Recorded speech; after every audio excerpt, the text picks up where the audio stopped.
This is the first of a 3-part episode. In this part, we look at the word yet. When we say yet, we're usually talking about something that hasn't happened, but we think it should have already happened, or we expect it to happen in the future. Let's look at 2 sentences. I haven't watched Game of Thrones. I haven't watched Game of Thrones yet. In the first sentence, we're simply saying we haven't watched Game of Thrones.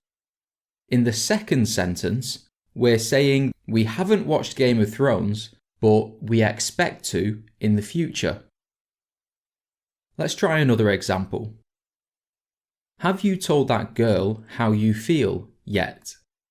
No, I haven't told her yet. In the first sentence, yet is used to suggest the action should have already happened. This is the way we use yet in questions. In the second sentence, yet is used to say that the action has not happened, but it is expected to happen in the future. This is the way we use yet in negative sentences. Now let's see what position it comes in the sentence. As you can see, it comes at the end of the sentence in both questions and negative sentences.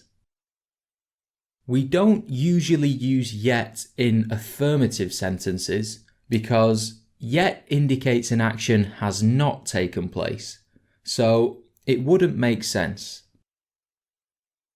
However, there are some uses in more formal poetic English where we use yet in affirmative sentences.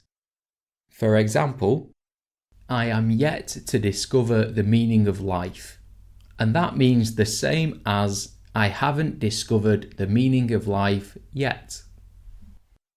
If you're learning the basics of the word yet, I recommend focusing on this structure to begin with, instead of this more formal structure. So, what do we need to remember?